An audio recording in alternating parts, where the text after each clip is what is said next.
वो सिखा रहे हैं। मैं आरएसएस की स्कूल में 10 साल पढ़ा हूँ। उन्होंने जो हमारे अंदर विचार ठूंसे थे ना, जा रहे हैं भगवा पहनकर, त्रिशूल लेकर, माथे पे तिलक लगाकर, ये लोग जनता के बीच धर्म को लेकर वोट मांगने जाते हैं। अगर सोचिए कि किसी व्यक्ति का पेट खाली हो, भूखा हो, आप उससे उन्नत संस्कृति की बात करेंगे, वो ले पाएगा क्या?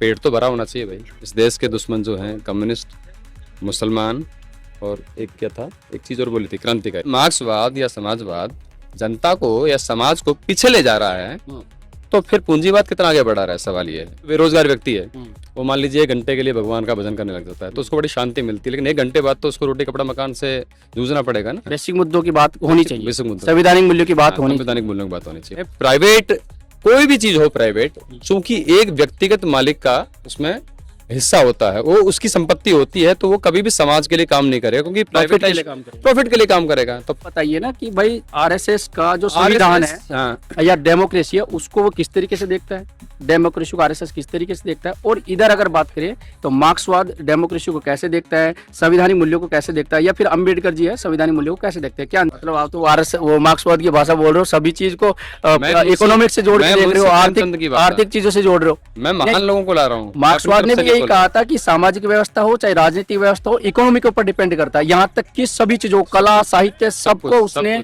इसी चीज से जोड़ा। जरूर पूंजीवाद का योगदान है। नशा, अश्लीलता, अपसंस्कृति, पोर्नोग्राफी, महिलाओं पर अपराध, मजदूर, किसान, आम जनता को कीड़े की तरह। पेपर लीक के लिए मुख्य रूप से प्राइवेट एजेंसी जिम्मेदार है। नहीं तो प्राइवेट एजेंसी कहीं ना कहीं मतलब कुछ बेटर करने के लिए तो लेके आए ना, उसमें सरकार किस लिए है? अगर प्राइवेट सब कुछ करना है तो सरकार है किस लिए? जनता चुन क्यों रही है? हमारे मानना जनता चुनती क्यों है?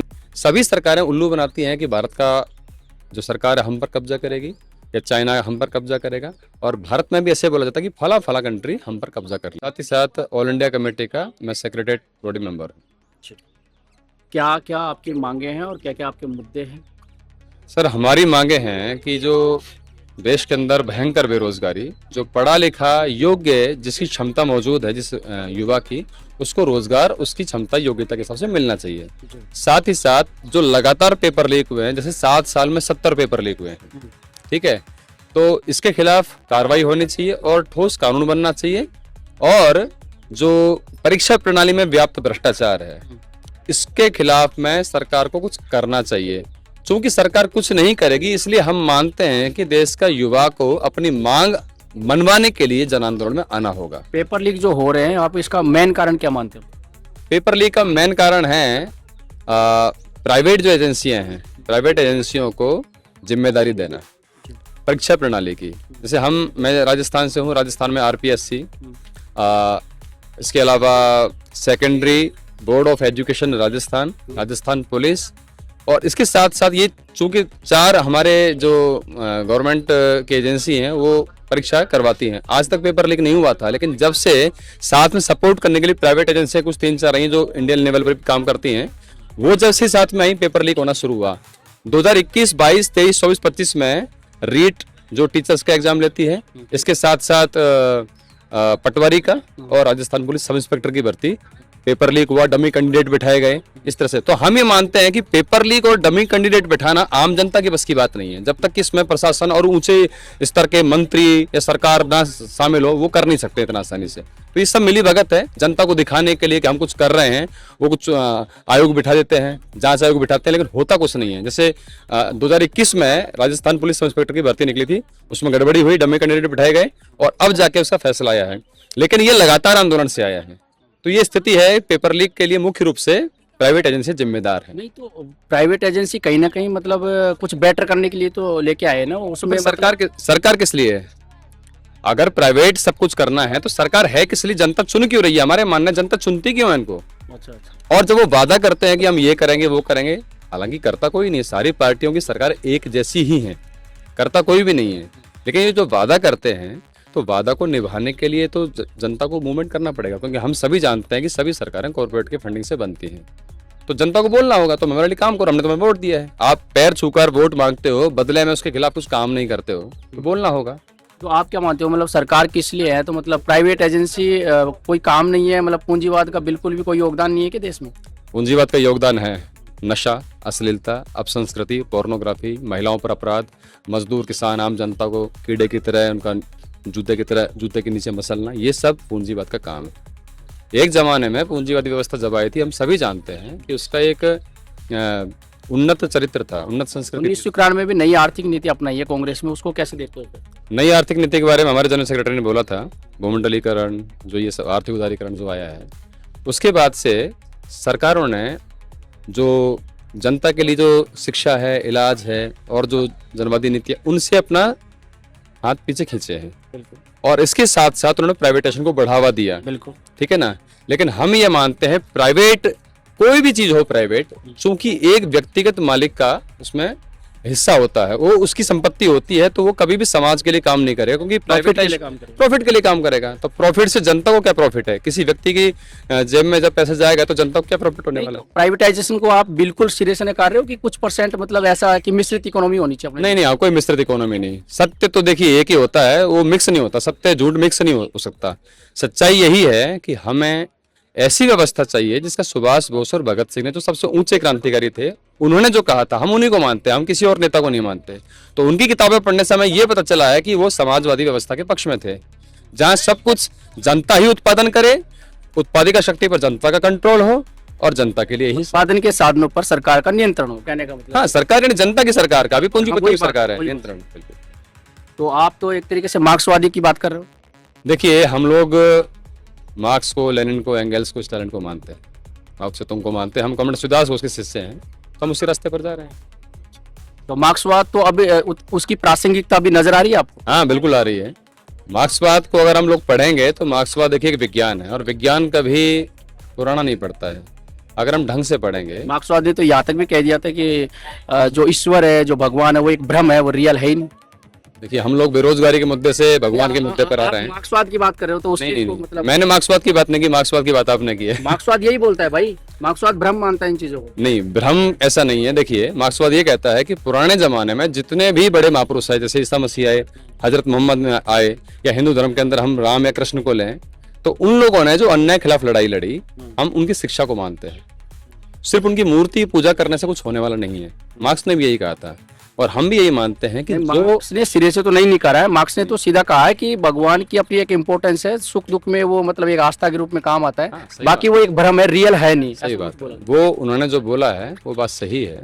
इसीलिए हम कहते हैं कि अगर सुख और दुख को मिटाना है तो हमें चीजों का, जो हमारी आर्थिक जो चीजें हैं, आर्थिक जो मांग है, हमारा रोटी, कपड़ा, मकान, इलाज, शिक्षा, ये कंप्लीट कर दीजिए। आप सुख दुख में कोई दिक्कत ही नहीं होगी। मान लीजिए आज कोई बेरोजगार व्यक्ति है, वो मान लीजिए 1 घंटे के लिए भगवान का भजन करने लग जाता है, तो उसको बड़ी शांति मिलती है। लेकिन 1 घंटे बाद तो उसको रोटी, कपड़ा, मकान से जूझना पड़ेगा ना। बेसिक मुद्दों की बात होनी चाहिए, बेसिक मुद्दों, संवैधानिक मूल्यों की बात होनी चाहिए। संवैधानिक मूल्यों की बात होनी चाहिए। आप साथ साथ एक और बात है कि हम ये चाहते हैं सिर्फ आर्थिक मुद्दों पर ही बात नहीं होनी चाहिए, नहीं तो इंसान जानवर में कोई अंतर नहीं रहेगा। हमारे मानना है कि अगर बहुत ऊंचे स्तर की संस्कृति मौजूद नहीं होगी, जैसे इंसान की सामाजिकता, इंसान जब उत्पादन करता है तो सामाजिकता बनाता है, प्रेम, इंसानियत, न्याय, भाईचारे की भावना पैदा होती है, लेकिन वो खत्म हो रही है। उसका कारण है ये व्यवस्था। तो उसको दोबारा से ऊपर लाने के लिए हमें अपने क्रांतिकारियों को लाना होगा। जैसे ज्योतिबा फुले की 200वीं जयंती हम उनको मानते हैं, इसी तरह के क्रांतिकारियों के आदर्श और विचारों को फैला देना। नहीं तो एक मार्क्सवाद को समाज ने नेग्लेक्ट किया है। पहले जैसे वर्ल्ड वाइड मार्क्सवाद को अपनाया गया था, मार्क्सवाद की विचारधारा पूरे विश्व पे चली थी, उसका देखने को भी मिला था प्रथम विश्व युद्ध के दौरान भी। आपने अब मार्क्सवाद को आप दोबारा कैसे ला सकते हैं भाई? मार्क्सवाद की विचारधारा को समाज ने नकारा नहीं। एक वर्ग है जो उत्पादन के साधनों पर अपना कंट्रोल रखता है, वो मार्क्सवाद को नकारता है। मार्क्सवाद को आप दोबारा कैसे ला सकते हैं भाई? मार्क्सवाद की विचारधारा को समाज ने नकारा नहीं। एक वर्ग है जो उत्पादन के साधनों पर अपना कंट्रोल रखता है, वो मार्क्सवाद को नकारता है। ठीक, क्योंकि वो जानता है कि मार्क्सवाद को अपनाने से दुनिया में उत्पादन के साधनों पर, चूंकि मजदूर ही उत्पादन के साधनों को बनाता है, मशीन, औजार, कंपनी, सब कुछ, तो उसका हक हो जाएगा। इससे वो डरता है। चूंकि मार्क्सवाद बहुत उन्नत संस्कृति का परिचायक है, जैसे कि आप सुभाष बोस हैं, भगत सिंह और दुनिया के सारे बड़े बड़े जो बुद्धिजीवी थे, उन्होंने सबको माना। जैसे आइंस्टाइन को आप देख लीजिए, जो रविन्द्रनाथ टैगोर हैं, जॉर्ज बर्नार्ड शॉ हैं, रोमा रोला, सभी ने मार्क्सवाद को माना। तो उस जमाने के आज से 70-80-100 साल पहले मार्क्सवाद विकसित, मतलब क्या बोलते हैं, समाज के लिए अच्छी चीज थी। आज वो प्रतिक्रियावादी हो गई। ये हम कैसे मान सकते हैं? इसका आप कोई दीजिए ना, प्रूफ दीजिए ना कि आज मार्क्सवाद उसका समाज को आगे नहीं बढ़ा सकता है। देखो, ये बताइए ना आप। अभी और अगर मार्क्सवाद या समाजवाद जनता को या समाज को पीछे ले जा रहा है, तो फिर पूंजीवाद कितना आगे बढ़ा रहा है, सवाल ये है। जहाँ 6 महीने की बच्ची का 100 साल की महिला का रेप हो रहा है, जहाँ बाप बेटे के रिश्ते बिगड़ रहे हैं, जहाँ माँ बेटा का रिश्ता बिगड़ रहे हैं, जहाँ रिश्तों में फूट आ रही है, प्यार नहीं रहा है, सब कुछ पैसे के लिए हो रहा है, पूंजीवाद कैसे बढ़ाएगा अब आगे, सवाल तो ये है। एक सवाल ये भी बनता है कि जैसे मार्क्सवाद के अनुसार जो आरएसएस है उसको वो निकारता है, मार्क्सवाद आरएसएस को निकारता है, आरएसएस मार्क्सवाद को निकारता है, तो इन RSS दोनों में जो द्वंद्व है वो क्यों है? आरएसएस यानी राष्ट्रीय स्वयंसेवक संघ, ठीक है। आरएसएस को नकारा सुभाष बोस ने सबसे पहले 1925 में। उन्होंने कहा था जा रहे हैं भगवा पहनकर, त्रिशूल लेकर, माथे पे तिलक लगाकर, ये लोग जनता के बीच धर्म को लेकर वोट मांगने जाते हैं। ये उन्होंने कलकत्ता नगर निगम चुनाव में बोला था। और लोग चूंकि धर्म के प्रति बहुत ही श्रद्धावान होते हैं, उनकी बड़ी कोमल भावना होती है, तो सिर झुका लेते हैं, उन्हें वोट मिलता है। बोला ये लोग खतरनाक है, ये राजनीति के अंदर धर्म को लेके आ रहे हैं, आइडेंटिटी पॉलिटिक्स कर रहे हैं, हाँ भाषा की, धर्म की राजनीति कर रहे हैं, मतलब पहचान की राजनीति ये लोग कर पहचान की राजनीति, धर्म के आधार पर पहचान। तो उन्होंने कहा था ये गलत है, ऐसे लोगों से सावधान रहें और इन्हें अपने सामाजिक जीवन से निकाल दें।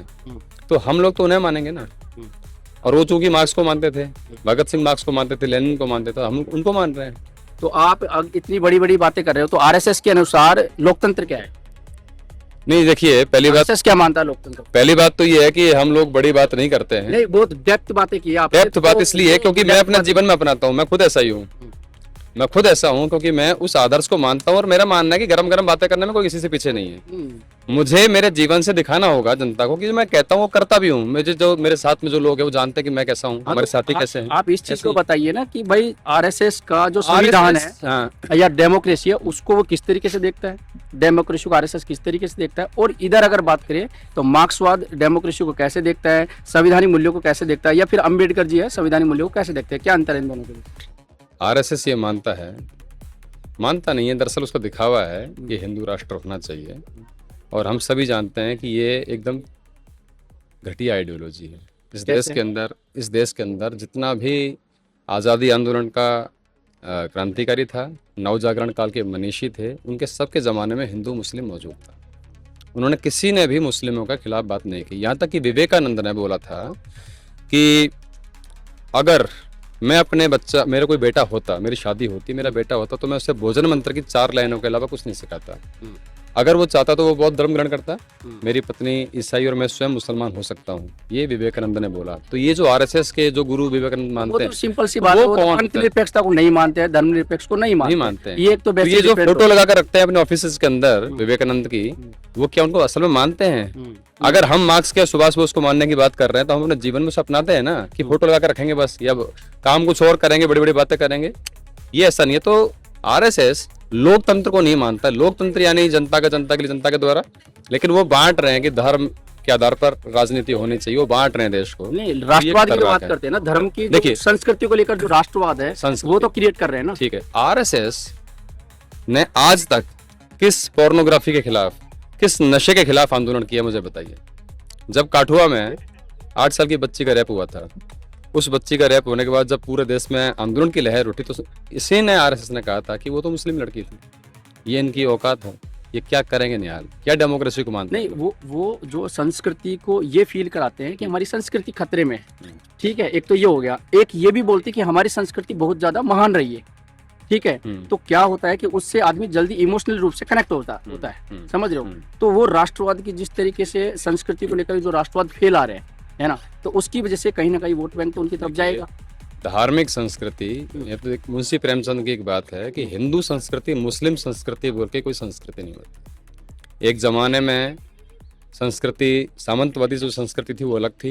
आज के जमाने में संस्कृति है पूंजी की, सब कुछ मुनाफे के आधार पर, यहाँ तक कि रिश्ता नाता प्यार प्रेम सब कुछ मुनाफे के आधार पर। मतलब आप तो वो मार्क्सवाद की भाषा बोल रहे हो, सभी चीज को इकोनॉमिक से जोड़ के देख रहे हो, आर्थिक चीजों से जोड़ रहे हो। मैं महान लोगों को ला रहा हूँ। मार्क्सवाद ने भी यही कहा था कि सामाजिक व्यवस्था हो चाहे राजनीतिक व्यवस्था हो, इकोनॉमी के ऊपर डिपेंड करता है। यहाँ तक कि सभी चीजों, कला साहित्य, सबको उसने इसी चीज से जोड़ा।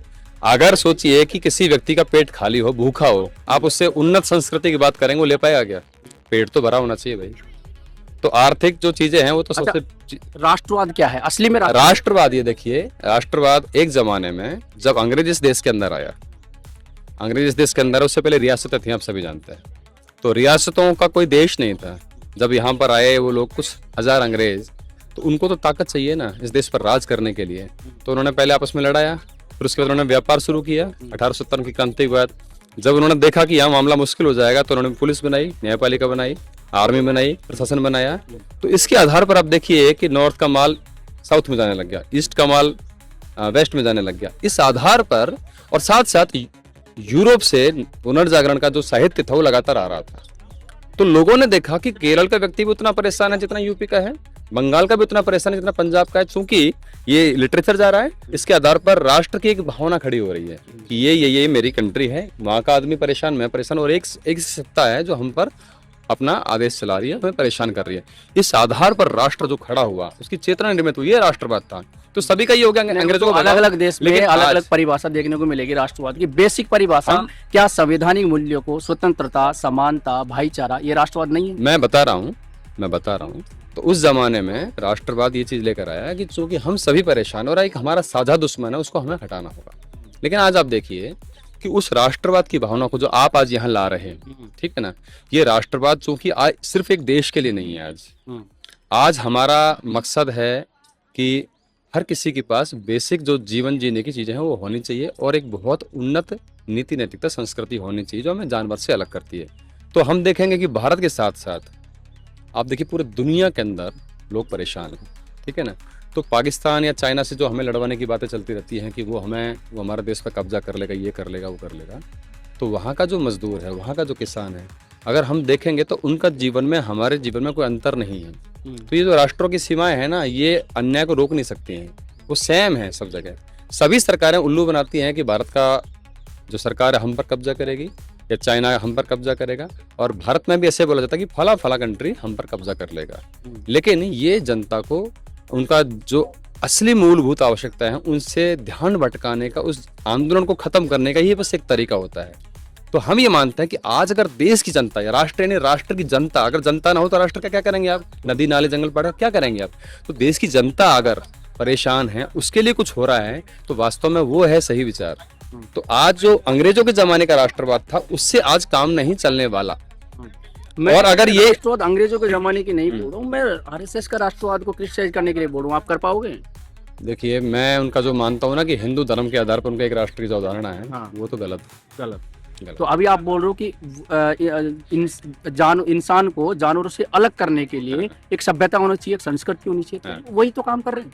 कैसे कर रहे हैं? संस्कृति एक जो होना चाहिए छोटे बड़े के बीच में, या बोलने का तरीका, आचार विचार, समाज में रहने की जो प्रणाली है, परिवार में रहने की जो पद्धति वो सिखा रहे हैं। मैं आरएसएस की स्कूल में 10 साल पढ़ा हूँ। उन्होंने जो हमारे अंदर विचार ठूंसे थे ना, मैंने अधिकतर अपने दोस्तों को देखा, आदर्श विद्या मंदिर में पढ़ा हूँ, मैंने अपने अधिकतर दोस्तों को देखा, उनके अंदर कोई चरित्र नाम की चीज नहीं है। वो लगभग बहुत सारे लोग, मैं बता रहा हूँ आपको, बहुत सारे लोग गलत रास्ते पर चले गए। कैसे बोल? और उनके अंदर आपका अपना खुद का मैं जानता हूँ ऐसे लोग। कुछ प्रमाण बताइए।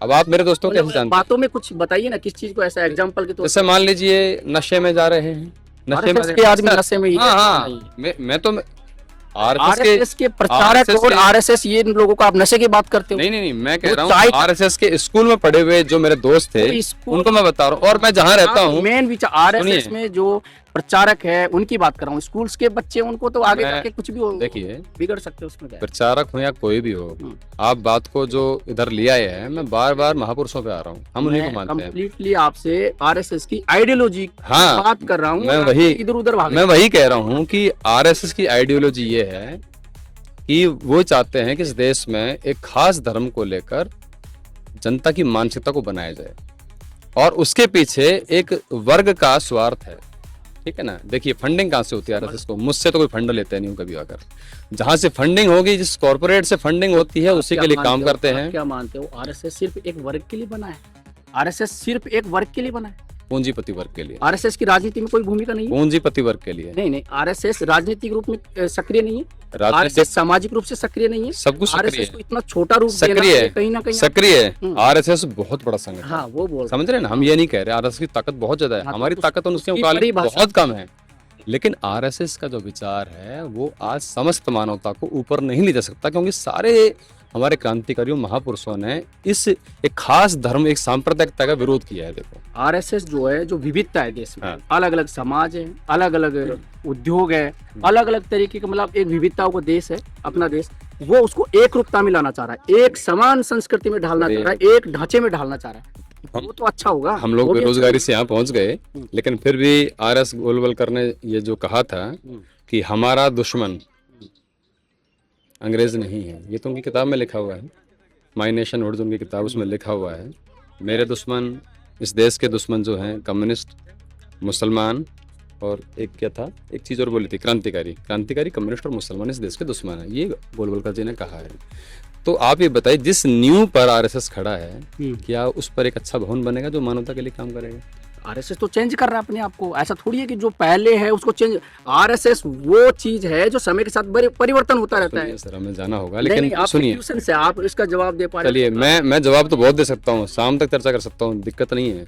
बात यह है कि मीठी मीठी बातों में गोल गोल घुमा के शब्द जाल बनाकर तरीके से आप बहुत लोगों को फुसला सकते हो। RSS की बात कर रहा हूँ, शब्दों का जाल बुनकर आप भरमा सकते हो पब्लिक को, लेकिन जो तथ्य पर बात करेंगे ना, उनको आप जुटा नहीं सकते। कोई भी संगठन हो, कोई भी पार्टी हो, उसकी जो विचारधारा की नींव होती है ना, उसी पर काम करते हैं। नहीं तो मेरी बात सुनो, ये जो आइडियोलॉजी है आरएसएस की जो हावी हो रही है, इसको दूर करने के लिए सामाजिक मूल्य है, उनको पब्लिक तक पहुंचाना जरूरी है। सामाजिक मूल्य जैसे कि स्पीच ऑफ फ्रीडम है, स्वतंत्रता है, समानता, ऐसे मूल्य ग्राउंड में जाएंगे, ना कि आरएसएस तो जगह जगह जाकर के लोकल स्तर पे अपना काम कर रही है। संवैधानिक जो संस्था है वो अपना काम उस तरीके से नहीं करेगी, तो फिर संवैधानिक के जो मूल्य बेसिक तौर पे वहां पे कैसे पहुंच पाएंगे?